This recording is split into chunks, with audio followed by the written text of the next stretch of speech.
ব্যবসা শিক্ষা শাখার শিক্ষার্থীদের শুভেচ্ছা এবং স্বাগতম। আজকের আলোচনার বিষয় লেনদেন। লেনদেন নিয়ে আলোচনা করার আগে আমার একটু কথা বলতে হয়, সেটা হলো কি, লেনদেন মানে কিছু নেন আর কিছু দেন। কিছু নিবেনও না আর কিছু দিবেনও না, তাহলে লেনদেন হবে না। লেনদেন হতে গেলে কিছু নিতে হবে, কিছু দিতে হবে। এখন এই কিছু নেওয়া এবং কিছু দেওয়া, এখানেই সৃষ্টি হয় আমাদের আদান প্রদানের সৃষ্টি হয়, আদান এবং প্রদান। কিছু নিলে কিছু দিলে লেনদেনের সৃষ্টি হবে। আর আমাদের যে আবেদনিক ভাষা, সেটা হলো অর্থ বা অর্থের দ্বারা পরিমাপযোগ্য কোনো দ্রব্য সামগ্রী বা সেবাকর্ম, দ্রব্য সামগ্রী বা সেবাকর্মের আদান প্রদানের ফলে কোনো ব্যক্তি বা প্রতিষ্ঠানের আর্থিক অবস্থার যে পরিবর্তন হয় তাকে লেনদেন বলে। এখানে অর্থ বলতে শুধু টাকা পয়সাকে বোঝায়।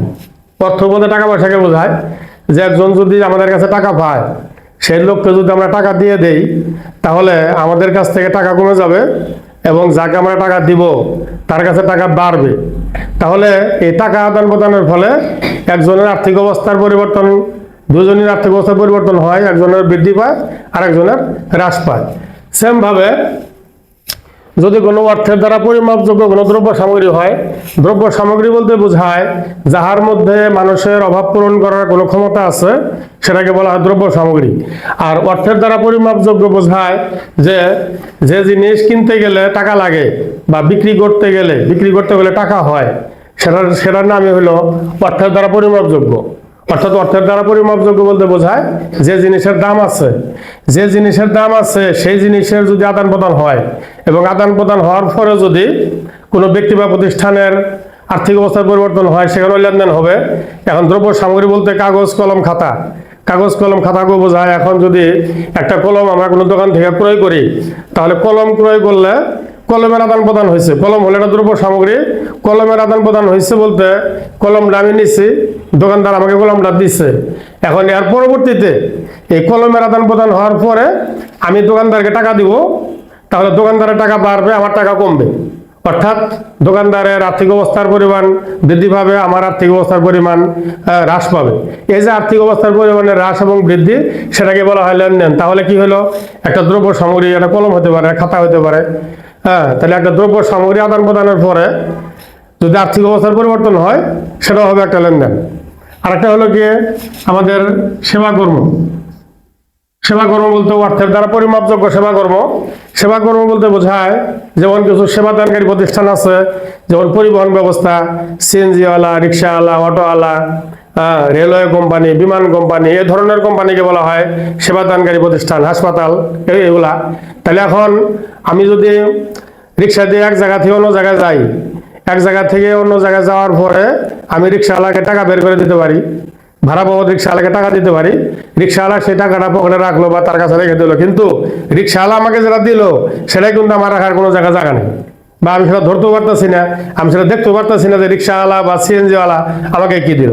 কিন্তু আমাকে অনুভব করতে হবে যে সিএনজিওয়ালা আমাকে স্থানগত পরিবর্তন করে দিছে, এক জায়গা থেকে আমাকে অন্য জায়গায় নিয়ে দিছে, আমার সময় সেভ করে দিচ্ছে। তাহলে এখন এক জায়গা থেকে অন্য জায়গায় নিয়ে দিল, তার বিনিময়েই সিএনজিওয়ালা বা অটোওয়ালাকে আমরা টাকা দিচ্ছি। সো সিএনজিওয়ালা বা অটোওয়ালা বা যে কোনো সেবাদানকারী প্রতিষ্ঠান আমাদেরকে সেবা করছে, সেই সেবা গ্রহণ করার পরে সেবাদানকারী প্রতিষ্ঠানকে আমরা টাকা দিচ্ছি। টাকা দেওয়ার পরে আমাদের টাকা কমছে এবং সেবাদানকারী প্রতিষ্ঠানের টাকা পরিমাণ বেড়ে গেছে। অর্থাৎ আরো সহজভাবে বলা যায় যে একজন রিক্সাওয়ালা যদি আমাকে এক জায়গা তার এক জায়গায় নিয়ে যায়, তাহলে আমি রিক্সাওয়ালার সেবার মাধ্যমে, রিক্সাওয়ালা যে আমাকে সেবা করছে সেই সেবার মাধ্যমে আমি এক জায়গা থেকে অন্য জায়গায় যেতে পারছি এবং রিক্সাওয়ালাকে আমি টাকা দিচ্ছি। রিক্সাওয়ালাকে টাকা দেওয়ার পরে তার সেবার যে মূল্য, রিক্সাওয়ালার যে সেবার মূল্য, সেই সেবার মূল্য পাবো, তাকে আমি টাকা দিচ্ছি। টাকা দেওয়ার পরে রিক্সাওয়ালার আর্থিক অবস্থার পরিমাণ বাড়ছে, অর্থাৎ রিক্সাওয়ালার টাকা বাড়ছে আর আমার টাকা কমছে। তাহলে রিক্সাওয়ালা টাকা বাড়ছে মানে রিক্সাওয়ালার আর্থিক অবস্থার পরিমাণ বৃদ্ধি পেয়েছে, আর আমাদের টাকা কমছে বলতে আমাদের আর্থিক অবস্থার পরিমাণ কমে গেছে। এখানেও লেনদেন হয়েছে। অর্থাৎ এই সারা পৃথিবীতে তিনটা জিনিসের শুধু আদান প্রদান হবে, অর্থ, দ্রব্য সামগ্রী এবং সেবাকর্ম। এখন সারা পৃথিবীতে অর্থ দ্রব্য সামগ্রী এবং সেবা কর্ম তিনটা জিনিসের আদান প্রদান হবে। এই তিনটা জিনিসের আদান প্রদান হওয়ার পরে যে দুই পক্ষের মধ্যে এই আদান প্রদান হবে, এই দুই পক্ষের মধ্যে আবার আর্থিক অবস্থার পরিবর্তনও হবে। আর্থিক অবস্থার পরিবর্তন হওয়ার সাথে সাথে সেটাকে লেনদেন বলা হবে। আর যতক্ষণ পর্যন্ত আর্থিক অবস্থার লেনদেন হবে না, আর্থিক অবস্থার পরিবর্তন হবে না, ততক্ষণ পর্যন্ত সেটাকে লেনদেন বলা যাবে না। হ্যাঁ, এখানে অর্থ এবং দ্রব্য সামগ্রী এবং সেবা কর্মের এই তিনটা জিনিস আদান প্রদান হওয়ার পরে অবশ্যই আর্থিক অবস্থার পরিবর্তন হবে, এবং আর্থিক অবস্থার পরিবর্তন হলেই সেটাকে লেনদেন বলা যাবে। তাছাড়া এটাকে লেনদেন বলা যাবে না। লেনদেন হওয়ার প্রধান বৈশিষ্ট্য হলো দুই পক্ষ থাকতে হবে, এবং দুই পক্ষের মধ্যে দুটা পক্ষ দুজন ব্যক্তি হতে পারে, দুজন প্রতিষ্ঠান হতে পারে, একজন ব্যক্তি একটা প্রতিষ্ঠান হতে পারে, অর্থাৎ একটা ব্যক্তি এবং প্রতিষ্ঠান দুজন ব্যক্তি, হ্যাঁ, এরকম হতে পারে। দুটা পক্ষের মধ্যে যখন এই তিনটা জিনিসের অর্থ এবং দ্রব্য সামগ্রী এবং সেবাকর্ম এই তিনটা জিনিসের যখন আদান প্রদান হবে, এই তিনটা জিনিস আদান প্রদান হওয়ার পরে তাদের মধ্যে যখন আর্থিক অবস্থার পরিবর্তন হবে সেটাকে বলা হবে লেনদেন। তাহলে যতক্ষণ পর্যন্ত এবং পৃথিবীর যত বড় ঘটনাই ঘটুক, যদি আর্থিক অবস্থার পরিবর্তন না হয় সেটাকে লেনদেন বলা যাবে না। সেবাকর্ম এবং দ্রব্য সামগ্রী যেটাই হোক সেটা অর্থের দ্বারা পরিমাপযোগ্য হতে হবে।